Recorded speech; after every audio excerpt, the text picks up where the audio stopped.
I'd love a sponsor from Strepsils. Oh, that'd Imagine be that. lit. Anytime, man. Even when you're not ill, you just got to live with a tickle. You just pop Or one of those. soothers, man. Oh, Mate, a Jakeman's cough suite. Come on now. No. Oh, Underrated. It seems to be every podcast episode, you get more and more laid back, reclined, and like really chilling. My money on my mind. Yeah. And obviously the one that we made up on the weekend, which we can't really say because it's a bit too explicit, but how come you're chilling so much? Oh, yeah, I remember that. I don't know, Marv. I think it's the weather. It's a combination of cold, chilled mornings that sometimes are slightly overcast. And then you get into the afternoon and it breaks up a little bit, like you've used Clear Sky Shout in Skyrim. Gamers and nerds who listen to us will understand what I'm talking about. If you don't, you're a normal person. Don't worry about it. You're better than I am. But you know, I recline these days. You've got to look after yourself as you get older. I mean, you of all people know that. Really got to take care of yourself. You were rocking too much. You could have said you were rocking too much. I know. Oh, no. There's the opportunity. never too much rocking. Never too much. These excuses. I like that. So everyone, is listening instead of seeing. We obviously have a third person in this room. If you've not guessed from the dulcet tones, Merritt can't see because he's too laid back. We have bassman extraordinaire, all right, Depp extraordinaire. You throw him any song, he's got it down in a pat, all right. He films, he does Woodbox Productions, he does many things. He's got a glorious beard. He has a picture of John Frusciante on the back of his door. He is side of his door. He is one half of Sweet Chili Mayo. That is true. An excellent acoustic duo. They can play any song you bloody want. It is Dan Canvin. Hi. Hello. I'm going to look at you. Yeah. Hello. Thanks for having me, guys. Thanks for inviting me to your Coldplay sesh. He knows Pleasure's all ours. He knows it. So look at you sipping at the same time. In sync. We've done this too long, you see. You have done this too long. Yeah. Hello. Hi, guys. How are you both doing? We're doing all right. I think we established we're at different points of a cold right now. I feel like Dan's suffering a lot. Yeah. I'm kind of like got past it, but I'm bunged up. Merritt's, he's feeling the weight of it a little bit, but he gets past it. He's chilling right now. Of course you do. It's a cold, Marv.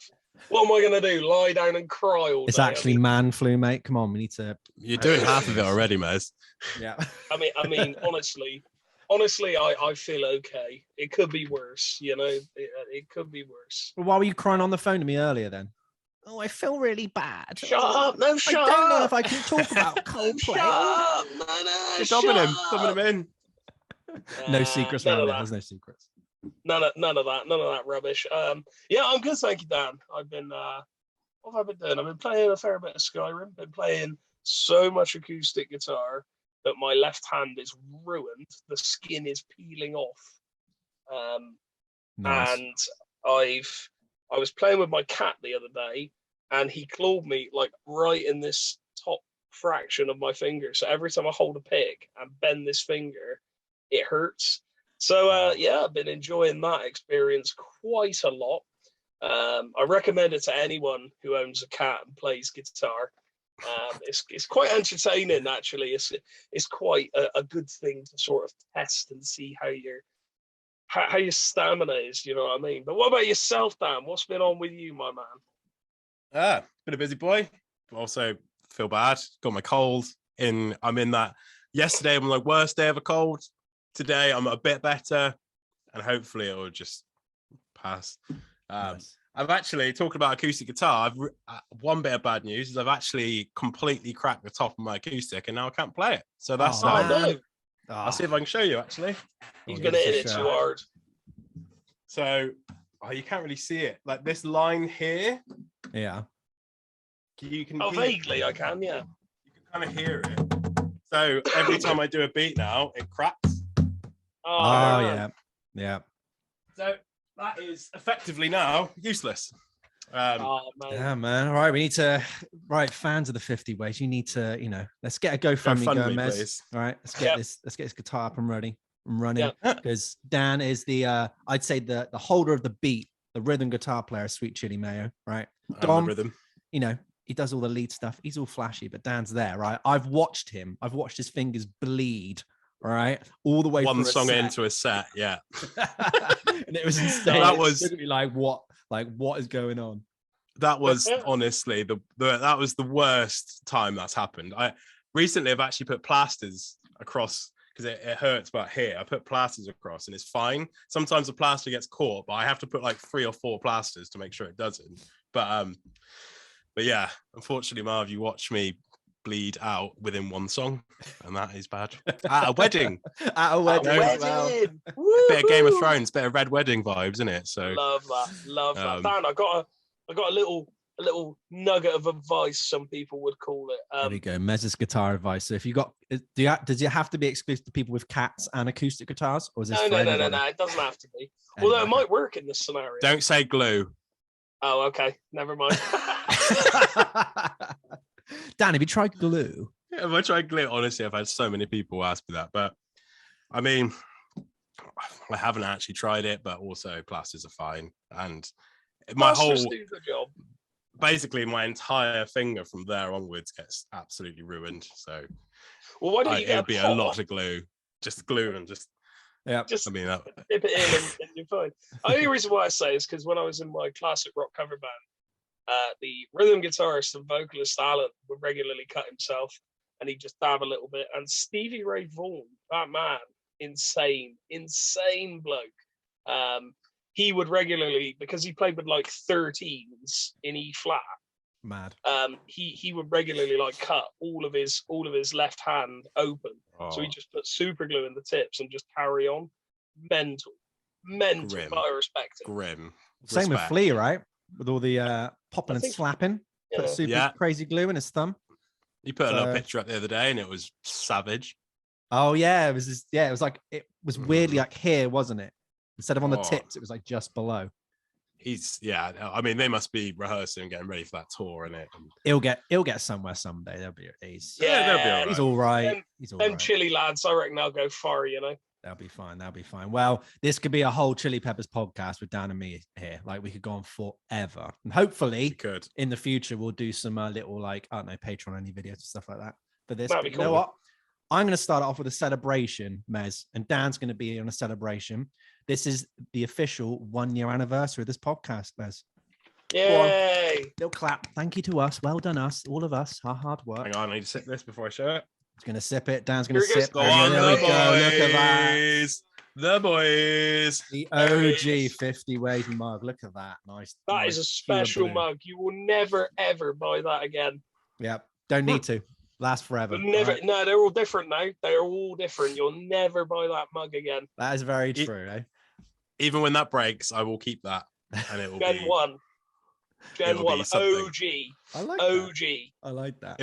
It will store all my picks and it will store all my musical stuff. So multi-purpose. That's what I want to hear. I have to put that on the Etsy. Multi-purpose mug, eh?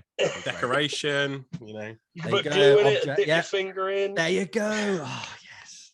Sorted. Genius. I like genius. Well, who'd have thought that our first episode running nearly 2 hours and having no structure will blossom into what, 25, 26 episodes, you know, that still run 2 hours, you know, and kind of still has structure, but you know, we kind of know what we're doing. But I don't know, in all seriousness, it has been amazing to get this like from out of my head into an actual kind of product, and it seems to work well. And it's been nice to connect with like old friends that I haven't seen in ages, and then new friends, and just had this nice little network. And it's definitely changed my view on a lot of music that I would just go, I don't like that because I don't like it. And going, well, I don't think like that in other areas of my life. And I value music a lot. So why am I doing this? You know, this episode being a very important one, I think, as well, when we're talking about a certain band or an artist. I'd also like to thank the people that listen to this in, here we go, Mez, I've got to get ready for this. The UK, Ireland, the US, Australia, Canada, India, Russia, Germany, Gabon, Poland, New Zealand, Iceland, Indonesia, Bulgaria, Spain, Dominican Republic, Czech Republic, Belgium, United Arab Emirates, and Sweden. Now, that is a lot of people that listen to us all around the world, Mez, and that really humbled me when I heard that. So, Mez, what are your thoughts on the past year of doing this podcast? In all honesty, I would have spent this time doing something non-productive, like drinking. Skyrim. Skyrim, lots of Skyrim. I've recently acquired a classic Sega Mega Drive sort of updated version, which is really cool, from a particular podcaster. And I've been spending a lot of time on Sonic, but you know, stuff like that. So it's nice to think that our rubbish, just blah blah blah, has reached so many people, and it has gained us. I don't know. It's a platform, isn't it? Really, it's a platform to put yourself upon. Yeah. It's kind of nice, but I don't feel any sort of like look at me about it, because all we've done here, and we've discussed this, all we've done is do what we do when we ring each other up. Yeah. We've just recorded it. It really is. It really is.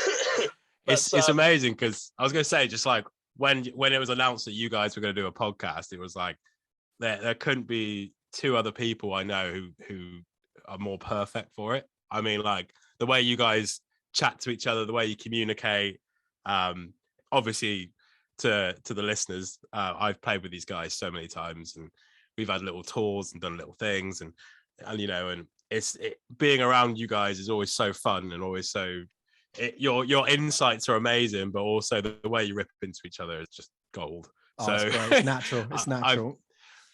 I've been enjoying being an audience member for that in many a van journey, and now it makes absolute sense that you're doing this. So you're smashing it. And that was unpaid, right? That was unsponsored. Yeah. That was from the heart, all right, everyone. Did not have to pay him a single penny to say that. And I've been playing with you. Not a single penny. Not a single penny, apart from the mug, which he bought from the Etsy store, www.etsy.com/50 ways. So he bought that with his own hard cash. I've been playing with you for 6 years, Dan. Do you know that? October 2016. That was the cruise we went on. That was the cruise, wasn't it? Yeah. So this is our 6th year of us playing music together. That's pretty cool. That's really cute. That's insane. Weird to think about. But yeah, it's an absolute pleasure. It's really nice to just sort of sit in my spare room, just chilling, just talking about stuff that I talk about anyway, and invite some of the loveliest people on to have conversations with. So yeah. Thanks, everyone. Thanks, Dan, for being here. Thanks. Do I thank Marv? No, I won't thank Marv. Don't need to. And that's the podcast. See you later. So that's the podcast. Thanks for listening. So. No. So Marv, Dan, whoever wants to go first, what are we discussing today, lads? Well, I mean, seeing as Dan, I would say, is the expert, because usually our guests are the expert at the thing we talk about. Absolutely. This is, I think, episode 4 of our Because It's series. And Dan, what band are we going to be talking about today? We are talking about Coldplay. Coldplay, the most divisive band probably in the UK, maybe even worldwide, of people that hate Coldplay or love Coldplay. I do not know anybody who just goes, they're all right. It always seems to be I hate them or I love them. It's kind of similar to, you know, you've done a few artists like Limp Bizkit and stuff before that are very similar in terms of the way people think of them. Yeah, indeed. Like Nickelback, Justin Bieber. Yeah. Yeah, I mean, I think that's why, because Marv tends to, sorry, I'm just getting comfortable. Marv tends to sort of write James is now lent up for everyone who's not. I'm now sat up because it's reclining to lent up. It's good to recline, but also I feel I'm more sort of animated and productive, and I'm wearing a Fleetwood Mac. Here he is. Getting up, shaking. I'm like a kiwi at the moment. It's nice. Quite nice. It's Marv sort of sets the schedule, and I sort of go, oh, that's who I'm listening to for the next week then, which is kind of nice, to be honest, because I'm a very much a creature of habit. If I hadn't joined a function band, if I hadn't been in various bands, I'd probably still just be listening to Iron Maiden, Pantera, and Black Sabbath, which, in all honesty, recently, for example, I've been getting into Jim Croce. If anyone's aware of Jim Croce, he's an American folk artist. He's very much called country. I mean, he's got country elements, but then he's got blues elements, and country's got blues elements. So what do you want? Anyway, Yeah, so it's really nice to have that. So this week, or the last week, 2 weeks, however long it's been, has been an interesting experience for old Mez, because Mez isn't the sort of guy that, how do I put this across? I don't really listen to much pop unless I have to listen to it for work, function band stuff, or some 80s pop I love. Donna, amazing. Whitney, give me some more. But sort of noughties onwards, unless I remember it coming out or I've already got some sort of affiliation with the track, I don't tend to delve, which is a nightmare. I should. I'm a musician. You should listen to everything. But been interesting these last couple of weeks. And the point you brought up, Marv, about being whether people love it or hate it is absolutely 100% fact. There is no in between, it seems, at all. So it's been cool to get to know it, to be honest. It's been interesting, and there have been highs and lows, but no in betweens. Yeah. I think I agree with that statement. I think I agree considerably. Interesting. And I think this band, you know, there obviously are a lot of other bands we're going to cover, and I think the first 3 or 4 that we've done definitely hit the mark of love or hate. But this is what we're going to get into. Usually, it's, you know, are we a fan now? Are we a fan at the end? You know, our history behind it, what we think works well, what don't work well, the football fan perspective, which I love doing. But we're going to start from the start. So, obviously, from Wikipedia, the god of all source. Coldplay are a British rock band formed in London in 1996. Now, the lineup is Chris Martin. He's the vocalist, he's the pianist, and the guitar player, acoustic guitar mainly. You got guitarist Johnny Buckland, bassist Guy Berryman, and drummer Will Champion. And there is a guy who's called Phil Harvey, who's like, they call him the 5th member, I guess, like George Martin with the Beatles. But he's like the creative director. Creative director, yeah. Yeah. If I remember rightly, I've heard a story about him he was basically their friend who was at uni together, I believe, with him. Yeah, they all met at uni, yeah. And he just ended up being their manager and had no idea what to do. And now he ended up managing them until they were headlining Glastonbury. It was probably like, what am I doing? But you know, fair enough. It's pretty cool how they had someone, you know, that close to them be their manager, and for that, you know, especially for. And well, obviously was only the manager for a brief period in the late 90s, but then still having that impact on them is amazing, since he's not actually part of the band. You know, yeah, indeed, it's quite a big part. Yeah, to be tagged onto that, and knowing how successful they got, which, I mean, you can never predict it, but basically from the start they started making music. They've just been on the rise. They've never really been like what I call a small band. We have, how many albums have we got, Mez? I'm going to count it. 1, 2, 3, 4, 5, 6, 7, 8. We got 9 studio albums as of 2021. Parachutes 2000, Rush of Blood to the Head 2002, X and Y 2005, Viva La Vida 2008, Milo Xylotto 2011, Ghost Story 2014, Head Full of Dreams 2015, Everyday Life 2019, Music of the Suez 2021. We're going to get through all these little bits and then we're going to get into it properly. All right. So I would like to make a point though. I'm sure our listeners, if they're listening to us already on Spotify, I'm pretty sure they can go and see what all the albums of Coldplay are called, mate. You don't have to. You don't want people to divert. You want them to be right here, right in the channel. Fair enough. Yeah. Listening Give to us me your money. ramble. Give us your money. Right? Listen, yeah, exactly. Obviously, give us your money. We've never been shy about it. Yeah. Just send me everything in your account. And I like that. No, there's not even like on those junk emails where it's like, you know, I'm stranded on a desert island and the only way to get it is a lifeboat made of wood and plastic. You need to send me this through this PayPal. You're just like, you're straight in. Just clear your account. Just send it to me. Clear your account. Give me the money. I like that. These boys need some strepsils, so give them $1.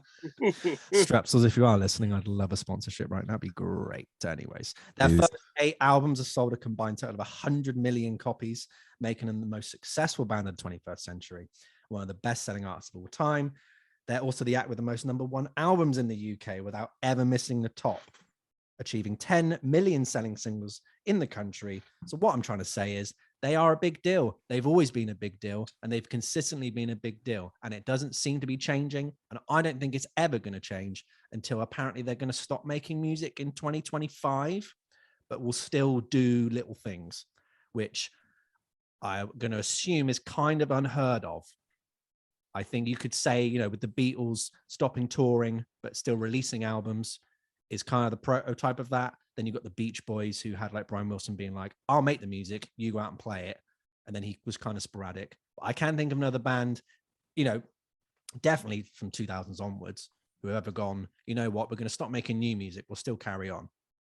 You know what I mean? It's quite interesting because they're maybe from a different time. They may have taken that, as you said about the Beatles, they may have taken their influence from that sort of era and bands stopping, and you know, and I guess they've, as you've discussed the numbers they've had, you know, it's like it surely has got to a point where they're like, we can kind of chill a bit. I think also, judging by if you like, say for instance you watch Glastonbury highlights, Chris Martin appears in every other set that someone's playing, so like he wants to do his own thing. You can tell that they're having a great time together as a unit, but you know that once they stop making music, Chris Martin will appear everywhere still, and that's just going to happen. So I think it's just, and you know, the size of their tours, and like if you've ever seen their tour setups, and it is amazing. But oh my god, the amount of work they must put in is you know, where they've got to, they deserve it for the amount of work they put in. You know? Yeah, and especially with I think a lot, I know the drummer's like this, but I think a lot of the other band are like, you know,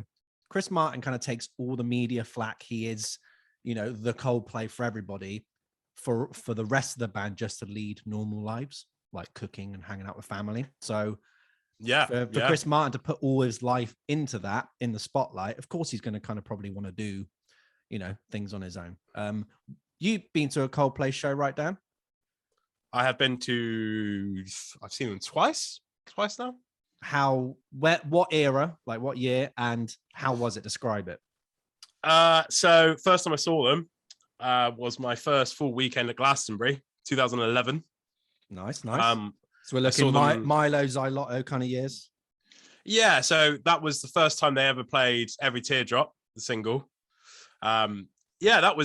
It was amazing. I remember before them was Elbow, and obviously Elbow are well known, but they didn't have as many people there. So I managed to kind of sneak into like 10 rows from the front for Coldplay, and obviously it was just incredible. And the light show, and you know, there's a lot of energy from their shows.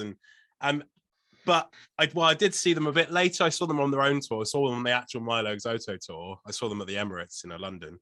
Nice. And the difference in like production from headlining a festival to their own tour is, you know, second to none. Like the light show for them, and in general, like I mean, Chris Martin as a live singer, yeah, sometimes has his moments where he's not fantastic.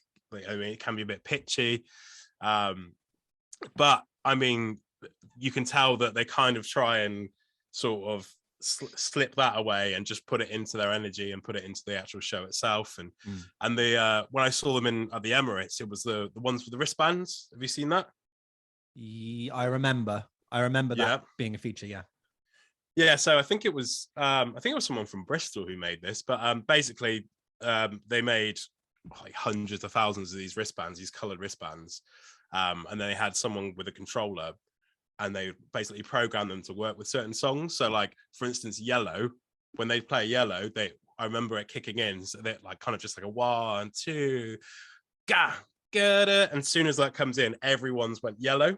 Wow. So the whole arena went yellow, and like lasers and crazy. I honestly, really cool. I genuinely think that was one of my favorite shows I've ever been to. And like, I you know, I've been brought in as the Coldplay expert. They've been one of my like sort of favorite bands, but I'm into loads more different music. But that was impressive, and I don't think I've found anything maybe as, you know, as involved as that. You know, I've actually got a funny story about the wristbands. So they actually work on a certain frequency, right? And my parents, they have like this like glass case where they used to just put all their little memorabilia and stuff. And it was like a week after, and they're still touring. They were still touring around the UK at this point, and the lights started going in their cupboard, like at home. So it's like this certain frequency. I don't know, it might have traveled. I mean, it's got to be a powerful signal, but it's just like, whoa, you know. So it's really cool. That's mad. That's like when, you know, your parents are at home and then like a car goes past it's landing like, oh, Steve's back from work again. It'd be like, oh, Coldplay are doing Yellow again. Oh, I knew it. Always at 7:30 they'd always do that. What song is it this time? Oh yeah. That's really cool. That's really I really cool. recommend anyone actually listen to or watch anything from the Milo tour. I would highly recommend going on YouTube and watching it, because it's just a spectacle in itself. Yeah. Like, as said, they try and make up for maybe sometimes their lack of, I don't know, virtuosity, maybe could be the word, by putting in a show. But my God, it's worth watching, honestly. That's kind of, yeah. I've always been like emotionally connected to Coldplay, and their shows and songs are obviously quite emotional. So both shows were amazing. Glastonbury, I definitely cried during Fix You. Obviously, that's just a classic, isn't it? But it was amazing when it comes in at the end. It was just that outro, phenomenal. It did, yeah. Absolutely. Well, so was that? When did you get into Coldplay? Like, let's go back to the start of it. Can you remember like the first song you heard? I would say like back in the day of when sort of, MTV and Kerrang and things like that were like mainstream, TV, no streaming, not really YouTube. And I would have caught, around the same era as like Clocks and maybe first album potentially on TV a bit, but it would have been around that time. And my parents kind of, enjoyed them. And, I took a lot of like, just like be sitting with them in the front room, and they'd come on, they'd be like, oh, I like this song. I'd be like, oh, who's this? And then figure out it's Coldplay. And then for some, as much as they've changed over the course of the whole time, I've still managed to stick with them, which is pretty crazy. I never thought I would, but I have.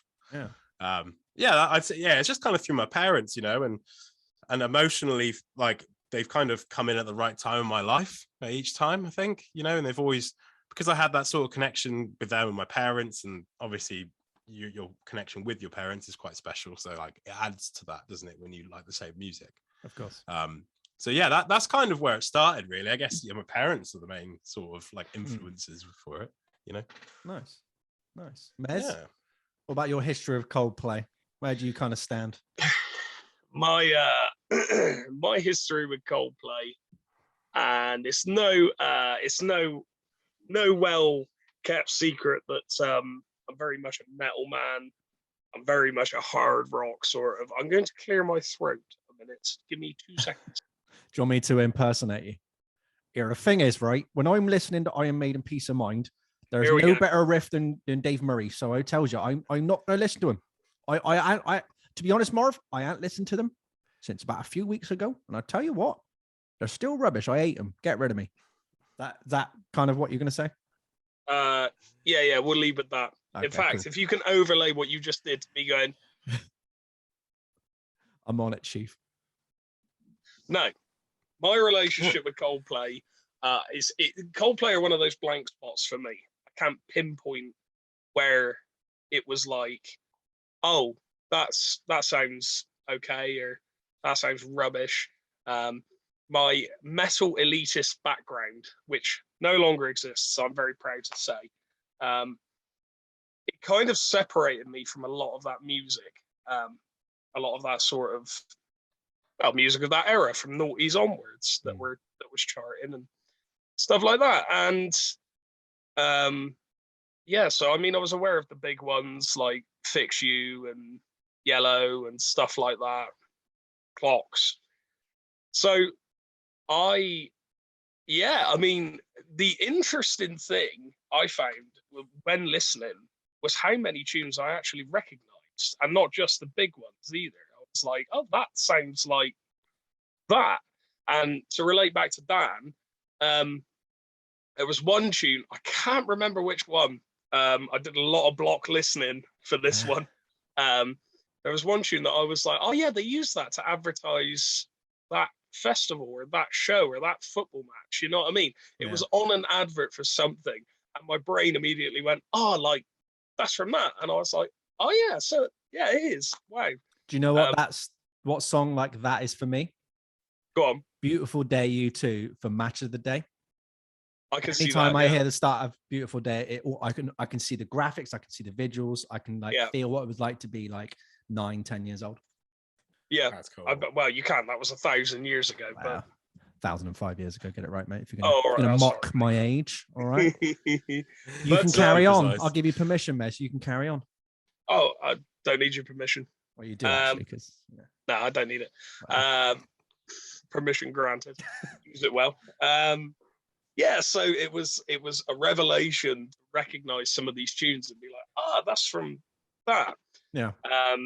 And later on, I'm going to make a very drawn out long shot to compare early Coldplay to early Genesis. So we'll see how that pans out. Interesting. Yeah, we'll get there. Don't you worry. Don't you worry. Okay.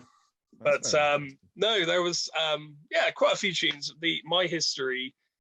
So I'm ashamed to say, I think if I went to a Coldplay show and I heard it live, I'd be like, this is really cool, especially drawing from your experience, Dan. If this particular event happened, I'd be like, oh, this is cool. Like, I'd throw away my personal feelings about this song. I skipped Yellow because a couple of years ago, I was playing with a singer, acoustic duo, and we used to play it all the time, and it drove me insane. So I will get over it. It is a banger. It is a banger, but I understand. I understand. But I promise I will get over it. The former one was Rolling in the Deep by Adele, and I've gotten over that now. So I will get over it. You just got to give Mez's brain a bit of time to sort of be tense and just be like, it's okay. It's a song. You're a professional musician. Get over it. I like that. But yeah, no, it was amazing to see how much I recognized. It's basically what I just used 1,000 words to try and explain. But I'll leave it for later. But Marv, your history of Coldplay. Come on, kid. Here we go. I'm going to use 10,000 words. All right, if that's only 1,000. So of course you are, mate. 6 sides. There you go.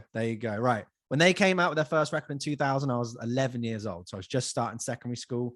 I was only just starting to get a grasp of what music I wanted to listen to, as we discussed in like a podcast ages ago about music that shaped our childhood. So like Shaggy for Mez, Eiffel 65 for me, things like that, Linkin Park. So the new metal era was like on and popping, American style music. So I'm listening to Linkin Park, Limp Bizkit, Papa Roach, Puddle of Mud, Snoop Dogg, Dr. Dre. Like that's my era, about 10, 11 years old. And anything from Tony Hawk's Pro Skater 2, because that was just life. Oh, yes. And then getting into skating. I think God Put a Smile Upon Your Face was on a skate video. So anytime I hear that song, I just think of the skate video it's from. And I have a lot of that strong emotional response from music like that.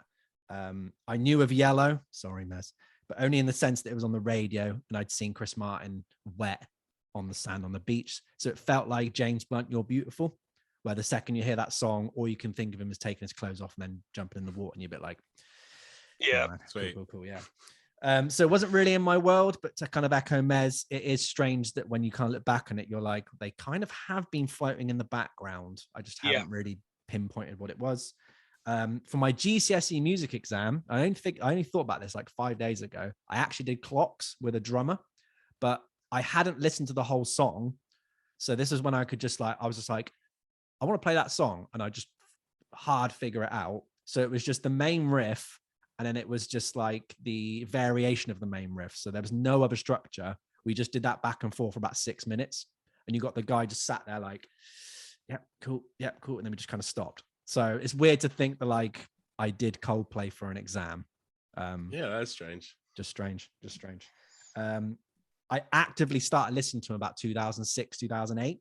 So that was when X and Y was around. And I got it at a pound shop, and I did like what I heard. But again, I remember this feeling of like taking the plunge of listening to them, knowing that the opinion of Coldplay, probably all self-imposed from me, but what I thought other people would think is they're rubbish, they're crap. Why are you listening to Coldplay? And again, I thought way too much about what other people thought of me. So it was like I had to do it in secret, where I'm like, I can't let myself fully embrace this music, because then I've sold out, and what's my music credibility? And I can't let anyone know that I've listened to a Coldplay album. And that's what it felt like to me. Dan, I don't know, like as a fan, did you get any of those sort of feelings of like maybe having to hide it, or did you not really, because you liked them, you didn't really have that appeal?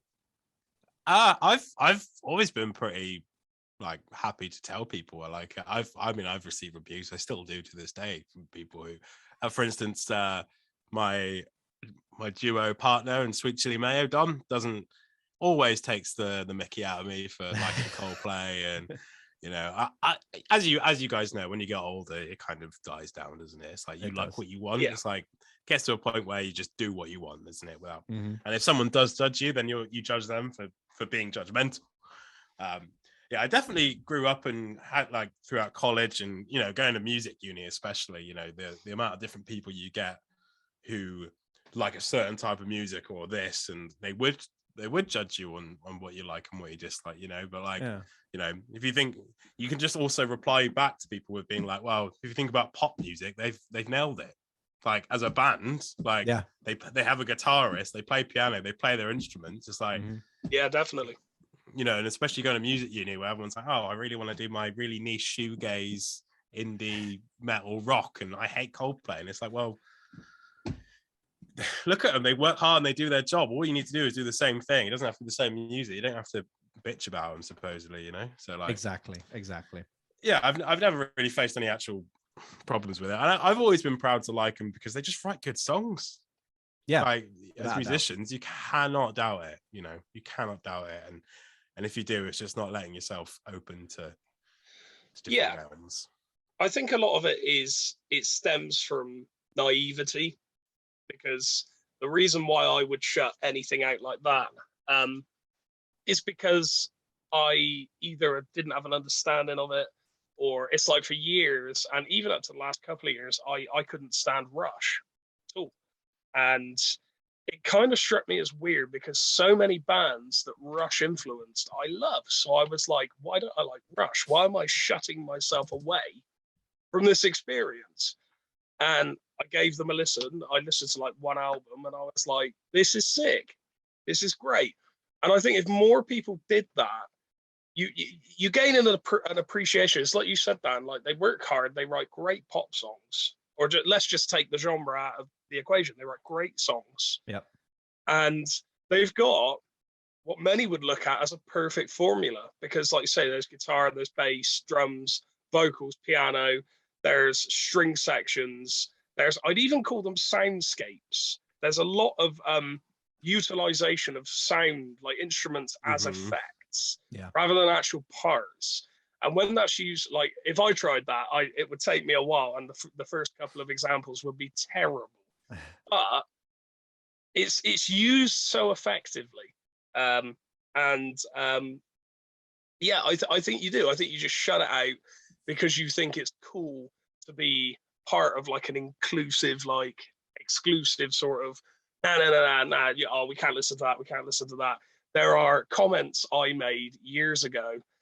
Ripping a lad 2 years younger than me who was like, oh, I like the Beatles. And I was like, oh, you can't, shut up, mate. That's not music. And I look back and I cringe because I'm like, it doesn't matter. But yeah, Coldplay, I don't know.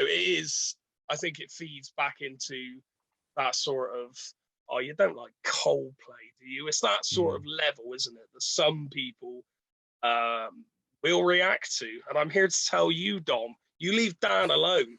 You leave him Dom. alone. Yeah, you Dom. leave him alone. Protect me. I think it's I think another interesting point of what we're saying here is that, you know, as you guys have sat through all the albums and I have throughout my life, you know, they've got to a point where their productions completely changed. As soon as they hit kind of Milo Exoto, even Viva the Vida sort of like tipped on that, was going over the cliff sort of vibe. But you know, their productions change and you get so many people be like, oh, I only like the first album or second album. It's got more guitars and riffs and big drums and stuff and whatever have you. So, but like, if you actually take the time to listen to the albums themselves in terms of like the genre, I mean, we're going to be discussing this obviously, but trust me, I've got a lot of notes about that and you're hitting the nail on the head. I think to try and sum up, it's all like Merritt said, when people go, I don't like the Beatles, and you've got nothing to bring to the table as to why, you're just doing that because you want to be a part of the conversation and be a bit shocky and edgy. But you want to have an opinion. Yes, and almost like Dan said, you want to do this multi-layered genred music, but good luck working at a coffee shop for the rest of your life, still holding on to your morals and values. You know what I mean? Like, they are out there doing the thing you want to do, and everybody just conjecture, but everybody wants to be a part of a band or a project that a lot of people like, and you can make a living from, no matter what scale that is. Because I think at a certain point, you almost don't have a say. You can't be like, only 10,000 people like me, all right? No more. You know what I mean? It's not like Instagram where you can cap followers and stuff. Oh, Instagram, I know what that is, Mez, don't worry. Oh. You've read the manual, mate. That's what it is. I have read the manual. That is very true. I remember Ghost Stories coming out. I remember Sky Full of Stars being played incessantly on radio, and that annoyed the hell out of me. And I had the belief that they had sold out. They'd gone pop. Early Coldplay was better than this Coldplay, but only compared to the newer Coldplay, in the fact that Coldplay was still rubbish to me.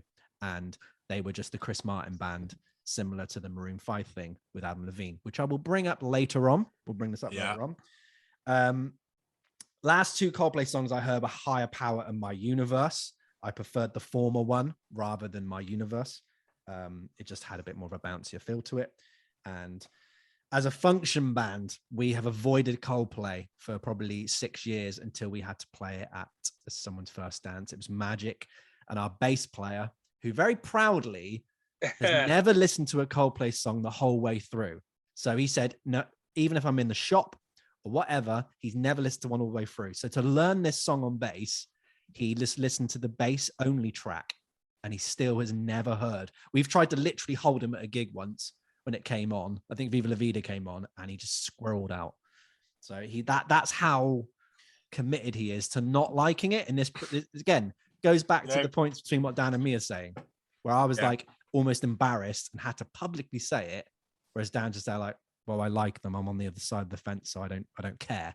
But he's still in that mode of it, which is just really funny that he'd run out of the place. Like, that's some big, I saw some large discipline on himself. But that's exactly what we're chatting about, isn't it? It's just, it is. Some people hate it and don't give it a chance, and rejecting a level of creativity because you feel like you shouldn't be listening to it is literally, to me, the dictionary definition of cutting off your nose to spite your face. I like that. Strong. Because it's I don't like this particular food. Why not? Because I don't like it. Have you tried it? No. That's where you are. And that's what we're doing. You're denying yourself an experience. That's what you're doing. And I feel like, Dan, you're on that level with us where it's like, that's fine. More for me. You know what I mean? More for me. You crack on. You do your thing. If I'm not their PR agent. I'm not going to sit here and convince you. Just do your thing. And as a consequence, we sit and sing Coldplay to him in the van now until he puts his headphones in. So that will continue. It was great. It was great. But I admire the, like you said, the consistency and the stubbornness. But what I expected going into this, so I'll do my spiel and then we'll go Mez, then we'll go down, right? I expected to be pleasantly surprised by their first 3 albums and then get gradually more and more disappointed and frustrated at what Coldplay could have become rather than chasing top 40 Yankee dollar. I'm expecting their music to get less complex and more streamlined, causing me to lose interest. And then by chance of that, not remembering the songs as much, and that the songs that I will remember will be the most annoying ones. So that was what I was expecting before even touching their first album. Mez, what were you expecting going into this? What was I expecting? Well, to be honest with you, factoring in the experience of Nickelback, Justin Bieber, Limp Bizkit, what I did know about them and what I didn't know about them came together in like a bottleneck of euphoria in a way. I didn't really know what to expect. I knew it wouldn't be as bad as 15-year-old Mez would have told me it would have been. It was quite funny though, sitting and listening to it. All I could think was 15-year-old Mez would be spitting right now. He would be spitting on me because he'd be like, "What's wrong with you? Master of Puppets was released, man. Come on." But no, I didn't really know what to expect. I had the idea because they're very, very present within charts and stuff. You always get that preconceived notion that it's like, oh, eventually it's going to turn into cookie cutter pop and it's going to be rubbish and you're going to get bored of it and forget everything, which consequently I do not remember much of the most recent album. I remember the opener. That is, I remember some of them are named with emojis. Yeah, we got emojis, we got planets, yeah. we got an infinite sign, but we're gonna get there. We're gonna get there. I kind of expected that, but it wasn't to the level of arrogance of I'm going to hate it at this point. It was just like, well, it'll get more sort of, you know, because as any band, as you go on, especially over like 20 years, 20 plus years, you're gonna get to a point where you kind of go, we can kind of do what we want now, and we're going to. Because we don't have to prove anything to anyone. We don't have to bank the top 10 anymore. I'm not bothered about that. My bank account's chilling. So I'll tell you what. Here's 10 tunes. You think it'll sell? Yeah, all right. We got a massive fan base. They'll buy it, even if it's just a recording of us farting. So who cares? Let's do it. There you go. Which I would, you know, Coldplay. I wouldn't say got to the farting stage, but this is what everyday life for me did. But we'll get there. We'll get there. Yes, Dan, obviously, you know, you've heard all the music, but I guess I don't know how to form it, but like, what were you expecting? I guess researching and going through, like, what were you thinking of expecting going through, like anything new or any of that stuff? You know, I've seen their growth from, you know, from the more instrument, like more the natural rock and sort of indie layers that they had to where they've got to, like, production wise, you know. And I expected to see that big change and to feel that big change, and you can hear it and the way their like songwriting develops, you can see it. And I well, obviously I know them all anyway, but I expected it to, you know, to sort of the pop influences to shine through. You know, there's going to be the singles. There's always going to be the singles, but where it gets to that point where they've written a song that is basically solely intended to be that chart topper, to be that top hit, and then do what they want, you know. And obviously, I won't go over my conclusion of it, but I wasn't far off, I don't think, in terms of how I thought about it, what I was expecting. But then again, as you said, it's hard because I know it already and I kind of know what was coming. So yeah, I was gonna say, ironically, your expectations are to be expected, because you know so much more about the band and you've followed them on their journey, and yeah, it would at this point it would be like me listening to I don't know, I've re-listened to everything Black Sabbath did. I know where they're going, I know what's happening, I know the story along the way. I just may not have heard every single, I don't know, diamond in the rough or every sort of filler track or stuff like that. So it's kind of like a nice refresher course almost. Yeah, is the only way I could put it. Sorry, Mez, what are you going to say? I was going to say, Dan, what did you expect us to come out with? Ooh, afterwards? That's a good one. Because we didn't really give you our opinions of Coldplay, did we? Until now. No, I think I thought you guys would be pleasantly surprised. I think that again, because of the general consensus apparently that everyone hates them and they got really poppy and this and blah, blah, blah, blah, blah, blah, blah, blah.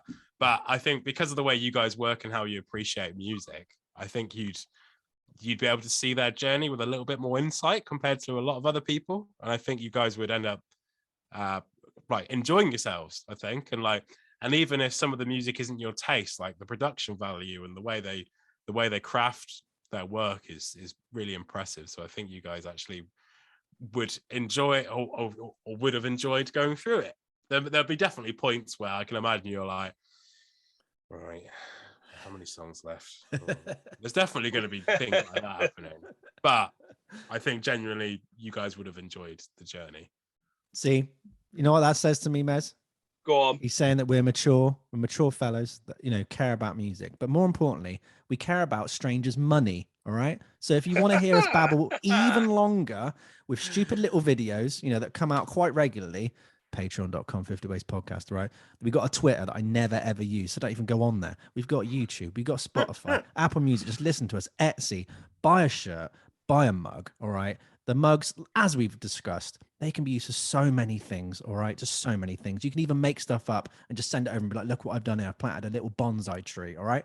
That is good creative stuff. All right. Comes from the minds of geniuses, as Dan just said. I mean, he didn't say it, you know, directly, but I know what he's saying. He's like, you're creative geniuses. And I'm like, thank you, Dan. All right. I know You're it. blessed to be on it. All right. Right, we've brought you on, all right, as an expert, but we're the real experts. Mez laughs, but he laughs in the face because he knows I'm right. In that right, Mez? Wow, you know, I just said the same thing. Give us your money now. That's about it, really. Nice. So I love your technique.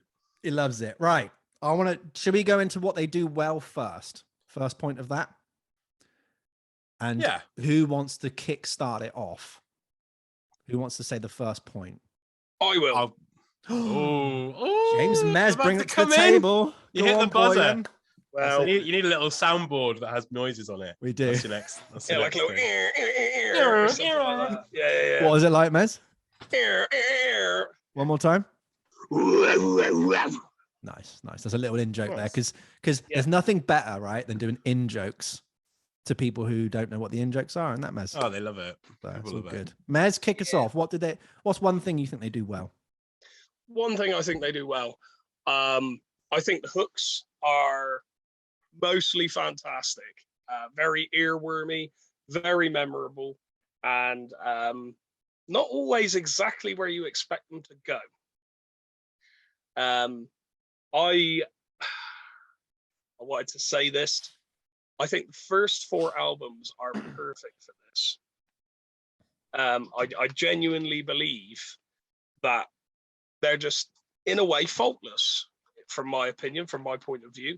And I agree with you. I think those first 4 albums are just like stellar. Yeah, throughout. I mean, I'm speaking specifically melodies, but yes, I'm inclined to agree. I think everything about them really, really works well. But the melodies, I don't know, it just sort of, sometimes it catches you off kilter in a really good way. Sometimes you kind of got an expectance, but it's like what you call 50 Ways listeners. I'm sorry for this. They're like perfect cadences. They're very satisfying. You know, there's a satisfying nature, like when you get home and you take your shoes off after a long day and you just sort of sit in your chair and you're just like, that's kind of how I view some of them. And yet some of them are very interesting. And somehow some of them seem to retain both. They seem to be very interesting yet satisfying. And it's, melodies. I think they're great. I think they're really cool. You know how I would describe that? Go on. They're familiar yet unique. It's like I can almost predict what's going to happen next, but then I'm also pleasantly surprised where I've like ended up on the melody, and it adds to that feeling. Like we were saying, like Coldplay's always in the background of my musical life, and I've not really dipped in. And then when you do dip in, you're like, I feel like I've heard this song from loads of places, but it just feels unique to Coldplay, and it is so satisfying. It's so satisfying. That comes from the songwriting. It comes from a lot of places. Yeah. It's like it's snuck in, like almost like it's been hacked into your life, if you see what I mean. Yeah. Like a serum. It's a weird comparison, but it's been drip fed in like an advert that's like how do I explain it?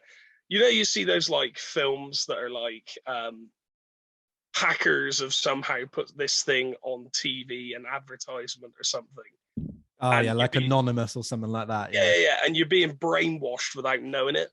Yeah, that's what it feels like. That's what it feels like. It feels like I already know these songs. I don't know how. Yes. Yeah. That's exactly what I'm trying to say. Do you think Dan's done that to us, Mez? Has Dan been brainwashed? I think Dan's like brainwashed us years for this specific episode. I've been whispering. Been whispering Coldplay in your ears for the last 6 years. Well, this makes sense. This makes sense.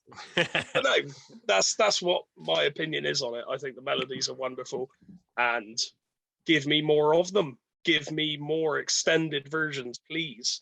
Because yeah, satisfying, yeah, intricate, yeah.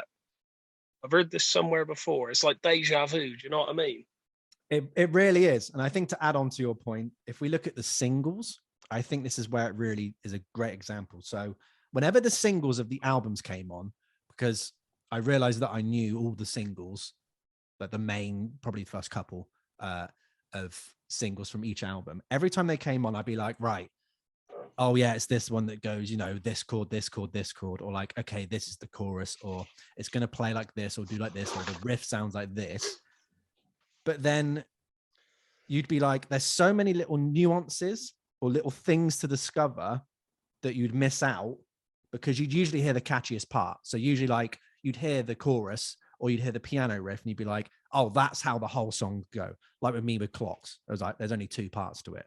But then you're like, well, no. And then what happened is instead of being like bored of like, okay, I've got to listen to this again, especially with headphones on, I was like, there's so much packed into this. Now, I would only class this maybe if we go like halfway into their career, all the way back to the start, they were way more effective at doing this, of like putting an extra melody that's a bit different under the same chords, or the other way around, changing the chord by like 1 or 2 different chords, like these little tiny things. And I noticed as well, like Hymn for the Weekend, which I'd say is a later era Coldplay song, I always thought the progression was just root, 6 and 7. So that's the chords that are the Iron Maiden chords, we'll call them, right?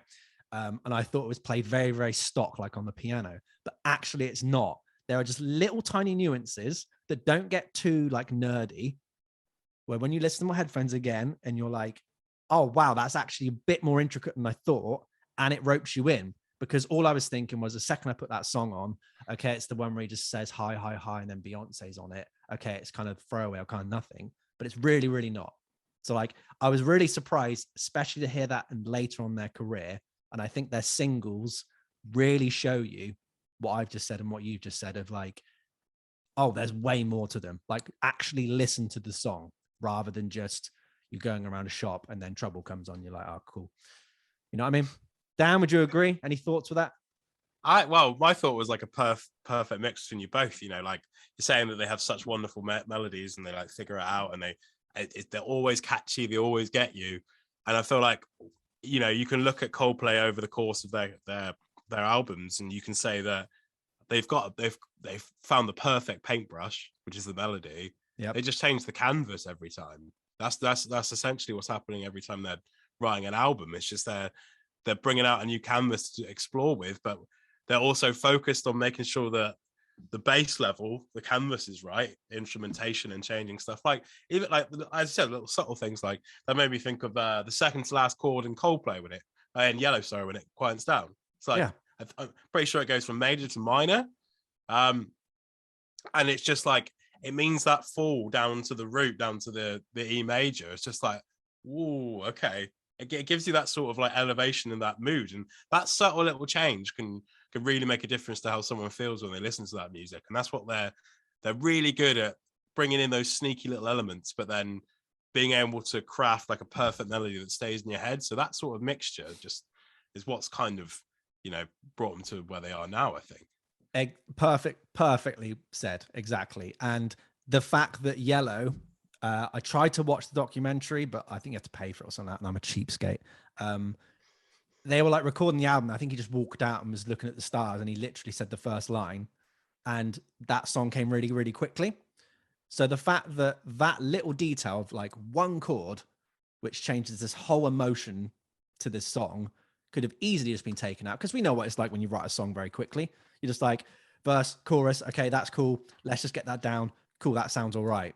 But like that little thing, whether that was just a conscious thing, whether that was a suggestion thrown out, whether it was after one listen, like, great. And it just goes to show you don't need to throw a million things at a song. It's just one chord.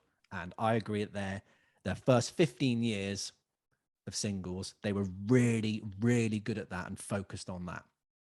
So I'd say that's their like special weapon in their little arsenal. Shall I go on, Dan? No. You go. I was going to say one thing bad, one thing they don't do well to counteract. Do you want to get into that, or is there anything else you want to add before we move on?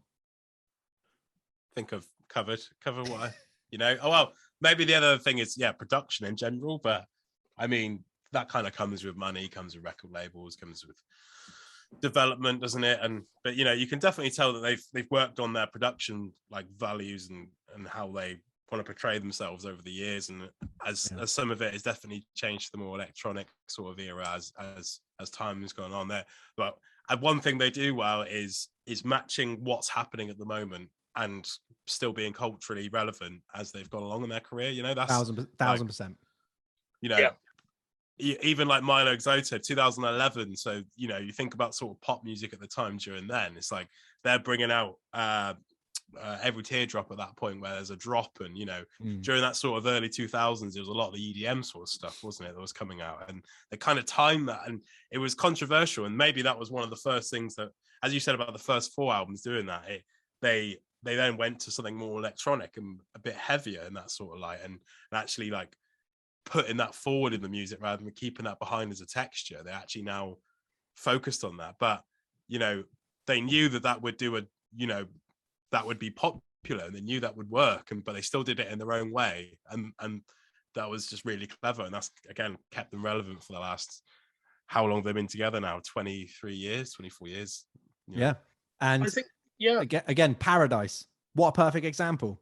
I thought I knew how that song went, but you listen to the end of it and it starts changing, and you're like, for a band that are chasing a current trend yet still staying themselves, which they're really good at, and then to still take risks within a single, because I would say that's a risk, like trying to change the vibe and emotion of it so late on, when really it's just like, do the chorus again, nice abrupt end, radio. Do you know what I mean? Like, to have that experimentation so people are still listening, amazing. So Paradise went up in my books, even though I remember it coming out with the music video with him on the unicycle as the elephant, and I was just like, I've heard this chorus a million times, I'm so bored of it. And again, thinking it's just a simple 4-chord pop song, which it is in certain bits, but again, you got to listen to it all the way through.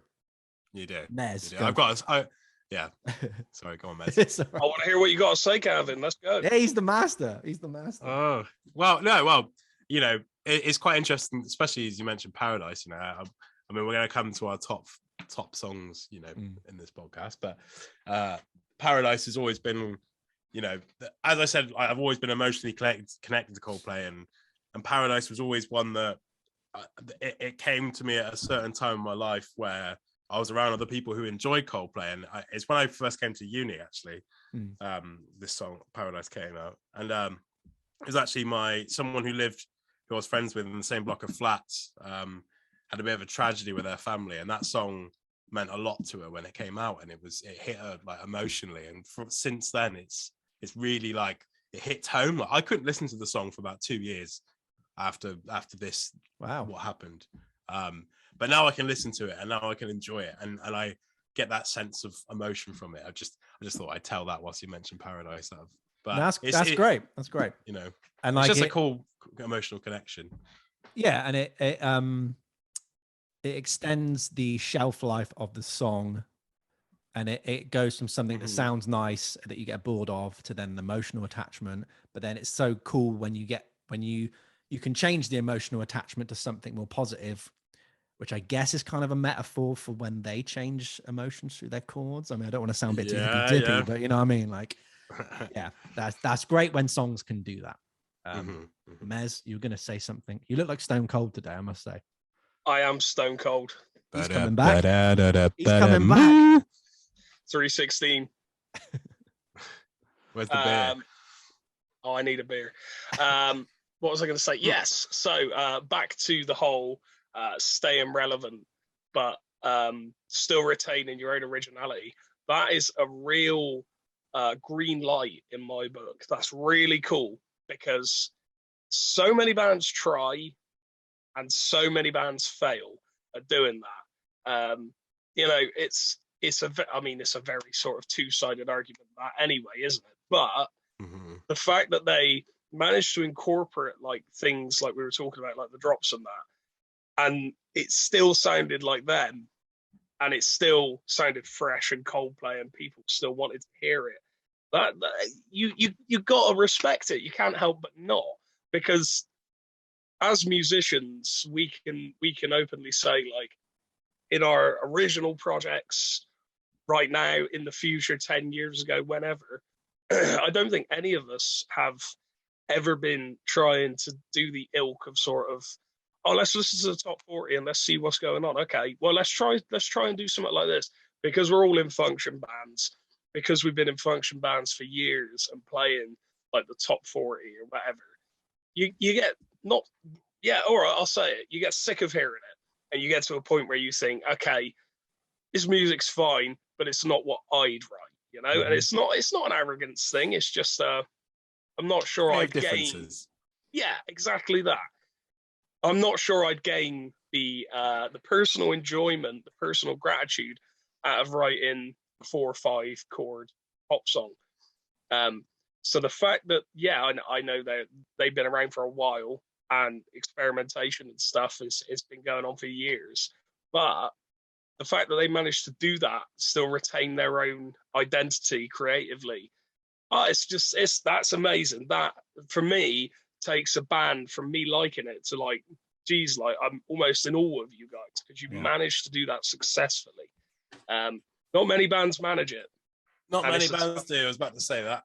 Yeah, it's a tough cookie to crack, because obviously once you tend to find the formula with a lot of bands, they tend to stick to it, and that's fine, because a lot of the time that's what the fans want.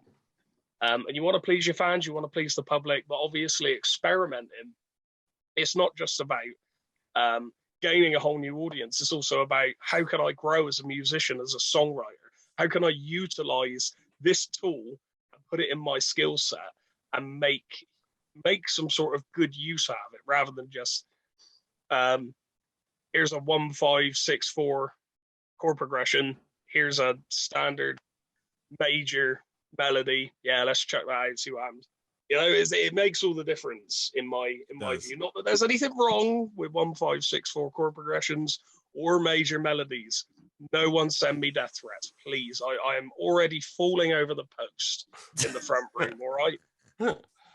I like that. Shall I throw a spanner into the works of what they don't do well? Go on. Even though they've kept up with what's relevant, they eventually lost themselves along the way. Now, that is a statement I want to go with. So I agree. I'm going to say they eventually lost themselves along the way with Music of the Spheres, which is their latest album. And I only felt that because I remember putting, after that statement, I put Assumption at the minute, because I'd only got up to, is it Hymn for the Weekend? No, whatever that one's called. That was off. Because there's a title track, isn't there? There's a title track that has the same thing as that. I can't remember what it's called. Hang on, I got it on my notes right here. Hang on. So I only got through the Bible now. Yeah, A Head Full of Dreams. I was only up to that when I wrote that statement. So I still had Everyday Life and Music of the Spheres. Can I say Spheres? Yes, I can say Spheres. Spheres. There you go, Spheres. Man, I have a DSM for a recognized like condition. It's SF. All right, isn't going to help. Get there, kid. Ain't going to help me. Yeah, fair enough. So let's have a look where I can find this. So I think it might have been a wise choice for them to stray away from what sound they had arrived on at X and Y. I think if they would have stayed in that stadium rock, they would have ended up, to me, like the Killers. So to me, I had the Killers, great band. I felt like they needed that like #1 mega hit around Sam's Town, which I think they didn't get in the UK. And then they just kind of went into very bland dad rock. And now they're kind of getting into like they've gone through like an 80s period. And apparently their latest record is actually quite good. But they definitely fall into the trap of just that kind of arena rock, Bruce Springsteen, that they couldn't really get out of. Coldplay would have been in that same boat. So I'm happy that they have experimented. But we can argue the case. So I think there's one song which explains this. So the first half of the song, Army of One, that could definitely live on an album like X and Y. And it proves that they're still the same Coldplay nearly a decade apart. And this is what I like about their albums that definitely surprised me. Going into their pop period or their pop era, because they're definitely a band that I think you can go, I want to hear early Coldplay. I want to hear pop Coldplay. I want to hear Everyday Life Coldplay. You kind of can separate them like the Beatles or Zeppelin, these kind of big bands that expand a lot. I thought that with Milo Xylotto, that was just going to be all pop, actually, no, with Viva La Vida, I was like, right, that's all pop. Because I heard the single, I was like, they've completely changed their sound. But that's so far from the truth. They still sound like the same band that they did around X and Y. I use that as a barometer because the first two kind of live on their own. And then you get the elements, the core elements that bring over. But really, there's so much as a band. They play as a band, you know, probably up until Music of the Spheres. But with Army of One, that shows that it has a kind of like a traditional band setup. Second half kind of cancels after the first part because it's like a song that's kind of split into two. Mez, can you remember the song Army of One? It kind of goes into like a hip hop kind of drum beat, and Chris Martin's kind of pseudo rapping on it. It's like a really drastic change. Oh, I think I do remember it. Yeah. In actual fact, I wanted to bring this up earlier, but I think it was almost I can't remember what the tune is. So off of one of the first four albums, I think it's one of the first two actually. Yeah. Might be Politic, something like that. Yeah. There's a lot of stuff going on, and all of a sudden it completely changes, and there's an acoustic guitar, and it doesn't change key as such, but it just completely changes vibe, but it works so incredibly well. I think they were trying to echo back to that in terms of doing something completely differently, but still trying to make it sort of work. You see what I mean? Mm-hmm. I see what you mean. So it was like what they did on Politic was what was relevant. Yeah. Okay. So let's rephrase it to like what they were doing in, I think that's off the first album. Let's just say Politic. Let's say first Politics. two. Politics second. Okay. Yeah. So whatever was relevant on the second album, which was definitely indie rock of that ilk, you know, Arctic Monkeys, all these things, or any of the kind of more heart on sleeve acoustic singer-songwriter stuff. Travis was at the time. So Travis, yeah, you had like Elliott Smith, which is like about a couple of years prior, but like he was getting kind of get a resurgence of it. They were doing what was relevant then and adopting it to Coldplay. You could say with Army of One, they're doing what's relevant now and making Coldplay. To me, that was like the only song that really went, oh wow, this does not sound like Coldplay. It was way too much. Even though there's like nothing, there's like a drum machine and not a lot going on. At least with all the other stuff that you could class as pop, it sounded like Coldplay pop rather than Coldplay trying to do something really, really current. Now, I'm going to say that Chris Martin shouldn't go near rapping. They really shouldn't incorporate hip hop and rap in that way. I think maybe incorporate rhythms or incorporate other stuff, but maybe don't go so on the nose where it almost sounds like, you know, it could be a Drake song. And I'll keep going because I do have a little bit more thoughts, but it's very, there aren't, like we said, there aren't many bands that expanded as much as they have and kept consistent with their winning streak, like especially commercially and with retaining their sound. People of the Pride is a prime example of Coldplay losing themselves in their own music. So this is off of Music of the Spheres. It's a stock guitar blues riff that would sound perfect on like El Camino era Black Keys. And it's very, very stock. It's the open E, it's the G note. So think of all of the blues music, or essentially get a novice intermediate guitar player to go, can you just come up with a blues riff? They'll probably pick the low E note and probably go do do do do do do do, something like that. 1 3 5 on. What will they do? They go do do do do do do do. One more time. They go, I never meant to cut. There you go. So Dan loves the in jokes because he doesn't know what it is. Yeah. So to me, that was also an example of just they're not a guitar riff band, really. They have riffs, but the riffs are textural. Adventure of a Lifetime, probably their best guitar riff ever, and that's in their pop period, if you want to call it that. Also quite tricky to play. I used to teach that quite a lot, and it is tricky to play. But yes, to me, that was a good example of, or a bad example of them losing their relevancy. So I would say really, there were little bits that kind of picked and kind of not went off the deep end, but like Army of One and definitely People of the Pride. Those are good, bad examples. I'm going to get there, right? They're bad examples of Coldplay losing their relevancy. And I think with Music of the Spheres as a whole, because I feel that album was very inconsistent and patchy, and there wasn't actually a lot of, dare I say it, songs that were there.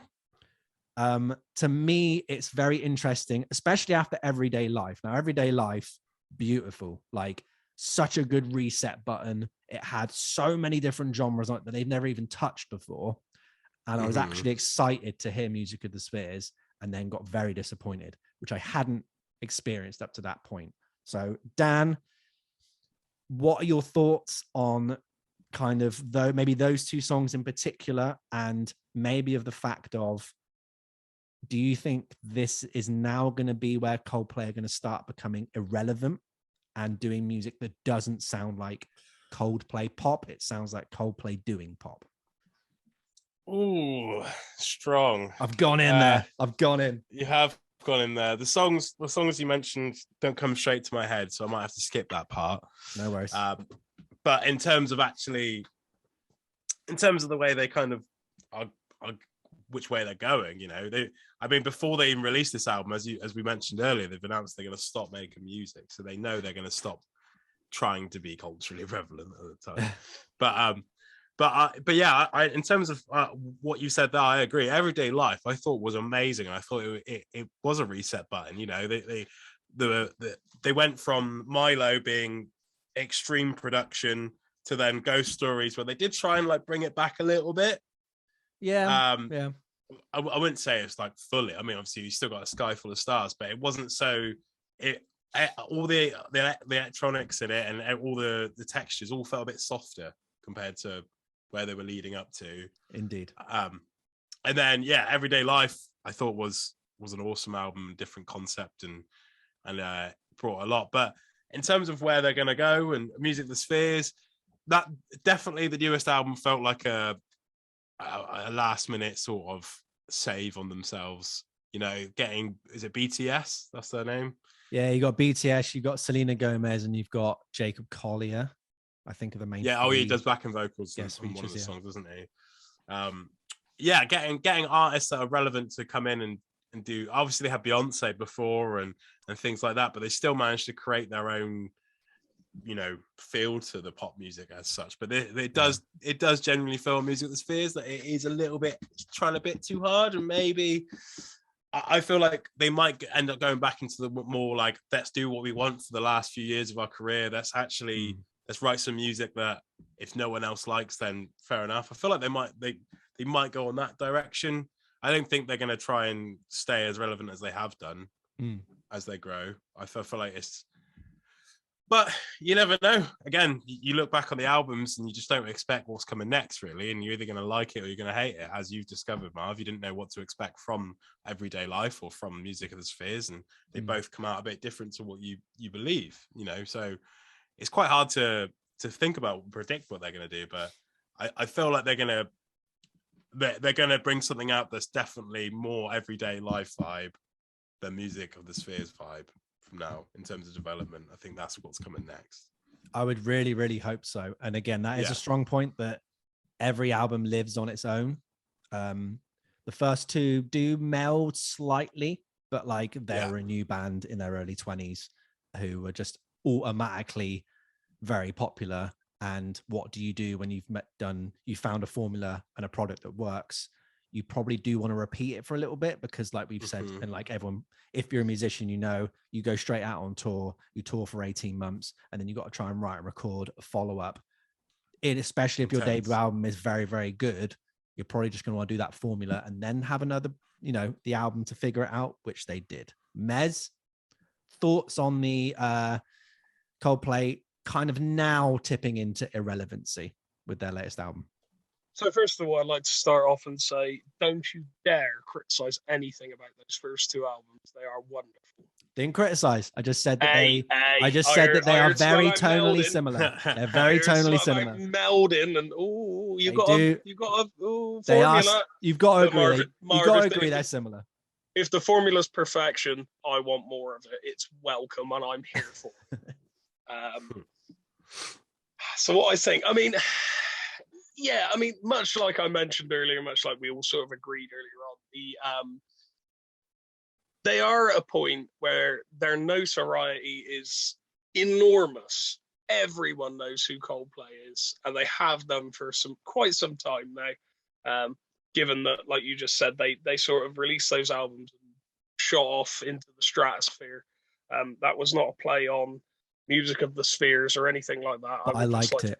I liked it. That's why you're the co-host. Co-host. I am the host of this bloody show, mate. Yeah. So I mean, I think they're at the point where they're kind of just like they don't have to prove anything. They're not worried. But also, I mean, I can't speak for everyone because I am one person. If I was at that point, I'd still want to be producing music that had some level of credibility, and it's not just paying for my next sports card. You know what I mean? Not everyone's the same as me, and to be honest with you, until I am that rich and famous, I can't credibly comment on that without decision making in the future. Yeah. oh, this is past Mez talking to future Mez. Tell us your thoughts. Come and have a coffee. I like this. But no, it's yeah, I suppose so. They kind of just got to that point. And I also think it's a bit of a genius move getting other artists that are new and fresh and relevant. Because not only do you obviously expand your horizons working with different people, yeah, they've worked with Beyonce. But now they've got like BTS and do you say Jacob Collier as well? Yeah, it's like it's like a not a spoken word, what on about. It's almost like an a cappella song. Yeah. That has the image and heap layering. Yeah. It's nice. Yeah. Don't get me wrong, it's nice, but it didn't feel like a song to me. The thing is, when you get someone like Jacob Collier, full disclosure, I don't listen to Jacob Collier, but I am fully aware of the musical insanity that individual is at. So, I mean, that is genius in itself because the song's going to write itself, isn't it, really, when you think about it? But yeah, so doing stuff like that, I feel if I were going to be really, really critical about that, it's almost like we don't want to write an album on our own. You've heard enough from just us, and we can't be bothered, so we'll get other people in. But I think it's genius. Not only is it genius in terms of marketing, but it's going to be fresh no matter who you get because you've not worked with these people before. Yeah, it's going to be fresh. It's going to be different. Doesn't always work out like that. I tell you what, Mez, you've come up with a good counter argument there, which I've never thought of. That again, I personally think that it's like there's certain bands that I don't want to hear covers from because I feel like they shouldn't do covers. I feel that, yeah. Whereas Coldplay, I think for me, are a band that shouldn't have guest artists on their songs. I always prefer the ones that are just them. But like you've just said, and I think this is actually a good counter argument, this seems to be the most that they've ever collaborated with other people and dipped into what, like what Dan was saying with Chris Martin, like you can tell he wants to go solo and there's all these other things he's doing that they've never done that before. So like, what would this meld be? They've never done that. They've taken a risk that they do with every single album. They take a risk. Even if it's you could argue it's in a safe pop way, but it's really not because it's Coldplay pop. It's not pop. It's not Coldplay doing pop. Can I say pop even more? Yeah, pop. Pop. So pop. It might have been a misdirection, but at least they took another risk. And okay, it didn't hit the mark entirely. And to have your latest album in your 22-year career maybe not be as good, you know, for a casual listener like Mez and I, and like Dan being an avid Coldplay fan being like, it was good, but like, you know, I can see that it doesn't equal up to their latest works. Like that's still very admirable. So I think that's a good way to put it, Mez. Like they're still getting used to collaborating with people on tracks. Absolutely. And I mean, I feel like some bands kind of go the other way entirely. It's no secret, Dan, you may know, you may not know, it's no secret that I am not a fan of the latest Iron Maiden album. It is bloated. They're not throwbacks so much as rip-offs at this point. There's even a tune that rips off a chord progression from like an 80s like Rat or Poison tune. It's like it's really weird how I don't know if they've intentionally done that, but it's really bloated. It's really long. It's like an hour and a half, an hour and 45 minutes, and it's one. That is long. So much content, and it's exactly the same as what we've heard for the last 20 years. However, if Iron Maiden had gone, I'll tell you what, lads, we've been doing this for a while and everyone's enjoying it. Why don't we just do something completely out of the ordinary and just collaborate with a load of artists? This is why whenever someone's like, oh, bloody hell, Metallica and Lou Reed, I'm like, hold your horses. Yeah, okay, fair enough. But would you prefer another Metallica album that sounds like Death Magnetic or Saint Anger, or would you prefer they try something new? You don't know what's going to happen. Yeah, okay, not everybody loves that album, and I'll respect opinions on that. I don't listen to it regularly myself. But when you look at some of these giants that are at that level of it's weird to compare Coldplay and Iron Maiden, but in terms of fan base, they're enormous. Yeah. Would you prefer that they carried on and they gave you grudging, overbloated, boring stuff that you've been hearing for 10, 15, 20 years plus? Or, as much as it may not satisfy as you want it to, would you prefer that they went, okay, well, let's try something completely new. Let's get in some artists. Let's co-write. Let's see what happens. I think I'd prefer the latter, to be, especially if I was in that position. You know what I mean? Obviously, there's a very big difference in what I'm trying to compare, which is going to lead on to my next question to you, Mr. Canvin. Interesting. I have a point to continue with that as well, but I'll answer the question. I've got about 48 points I want to interject everybody Jesus with, Christ. but I need to calm down. Yeah.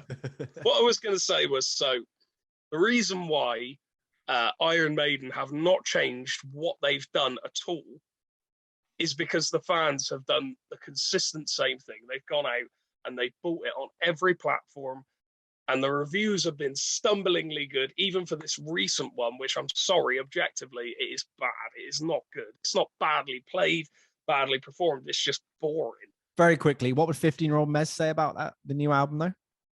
Probably the same thing as me, actually. Really? In all fairness. Yeah, honestly, it's just such a drudge. Bad. What was I saying? Yeah, so they've all gone out, they've all bought it, and they've all gone, oh my God, thank you so much for this amazing thing. What, if you know, what do Coldplay's fans as a community generally think about their more modern stuff? Do they get a generally positive response, a negative response? Is it neutral? Like, do you know? Do you have an answer for me on that, or Marv? But I prefer Canvin. Well, all I was going to say was, what would you class as modern Coldplay? Where's the cut? Where's the line in the middle, Mez? Well, if we, that's a good point. Well, actually, to Dan, like, because you could say Milo is the start of their pop period. Let's load him full of questions until his brain explodes. I like that. All right, I've got three things then. I'll answer with three things. So okay. So in terms of where they change, it's definitely Milo Exoto. That's definitely where it, like, Viva La Vida felt like a natural progression into something a little bit bigger, a little bit different, but not too like, oh my God, it's a different genre of music sort of vibe. Yeah. I think that's where that change has happened.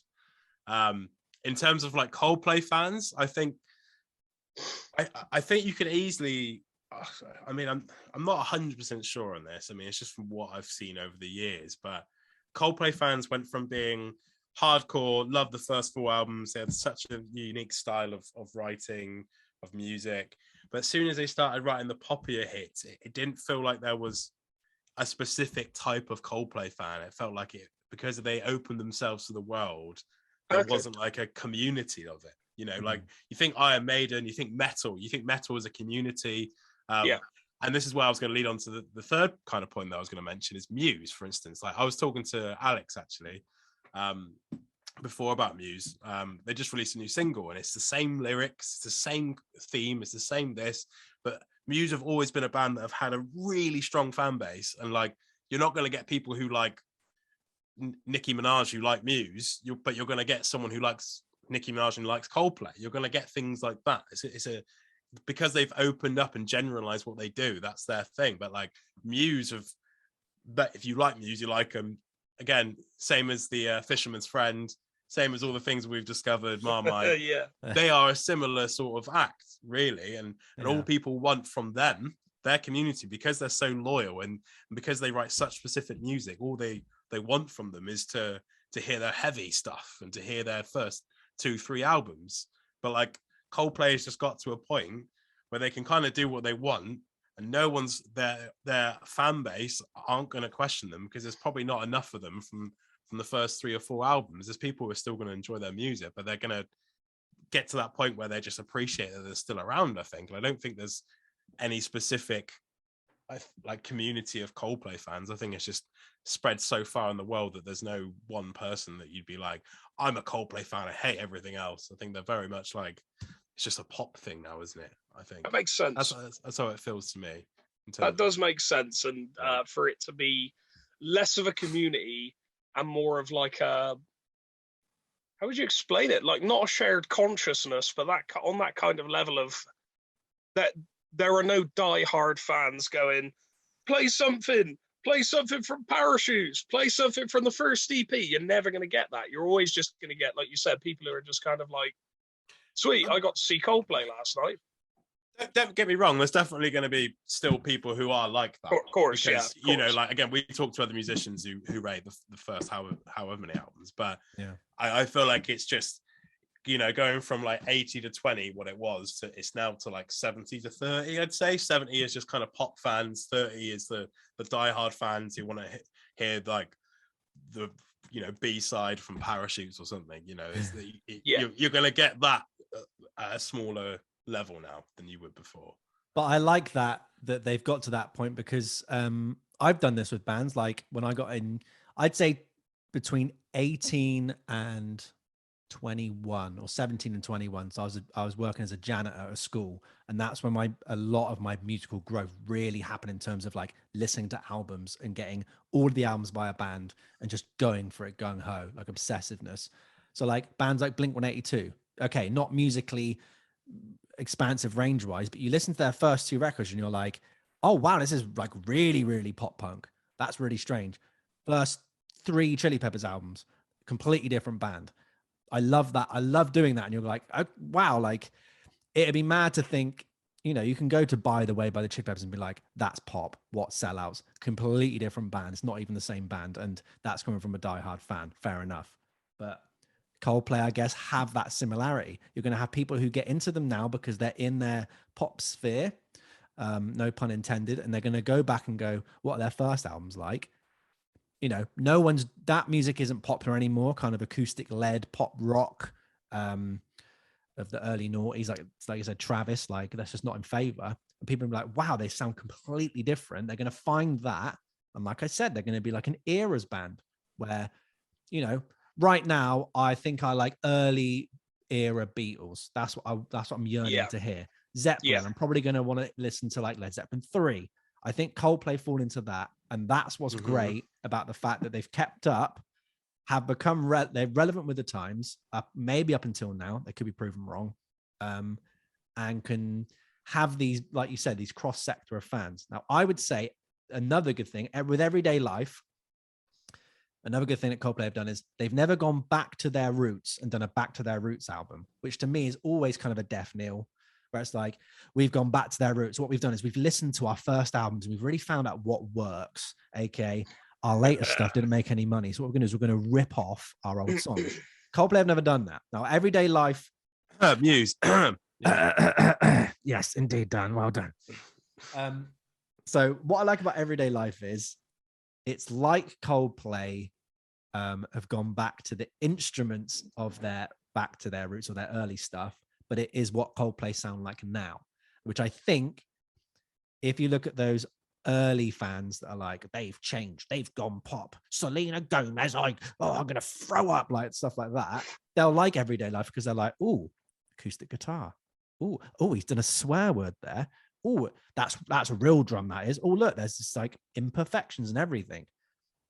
It's almost like the best example I've heard of a band doing that, going like, here's something of like old, but actually it's not really old. All we've done is we've just taken out some of the soundscapes, and then it makes you know, the people who go, oh, actually they're actually all right, they're going to go back and listen to the pop era stuff and go, oh, there's way more rock stuff in here, there's way more instrumentation here, which is going to lead me on to a good point.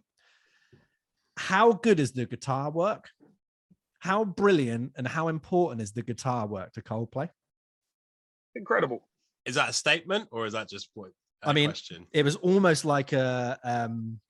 I can't think of the word because that's really good. I was saying it to then find my notes as a placeholder. Let's have a look. Yeah. It was a segue. I think you look segue. The guitar parts are always the right guitar parts. They always complement the song. They're exactly what is needed. The use of effects provides a great companion to the synth beds, the pianos, and the organs. Clearly, the guitar player is someone who listens for what is not there and begins to find the part needed. Now, again, this goes back to Coldplay should be listened to on headphones. I really, truly believe that. Speed of sound. Again, I listened to that and was like, well, I know what the song is because I've heard the chorus. I've heard that.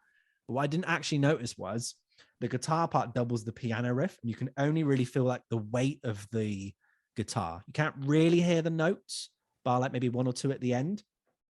But like if that wasn't there, that riff would get really dull really, really quickly. And I'd never known that because, again, I probably heard it in the supermarkets or on PA speakers or just blaring out of a phone or something. But it's only until I got headphones, I'm like, that's such maybe an obvious thing. Or he could have easily just gone, you know what? I don't want to do that because that will clutter it up. So what I'll do is I'll play chords, or I'll think of a single note riff. I'll play just one note. The fact he was, again, don't know if it's his decision, but I'm just going to assume it is because it sounds cool. The fact to then copy that riff and give it that weight, much how like a drummer is meant to work around the riff and complement it. What a great example. Like, did you even notice that, Mez, that the guitar plays the same riff? No.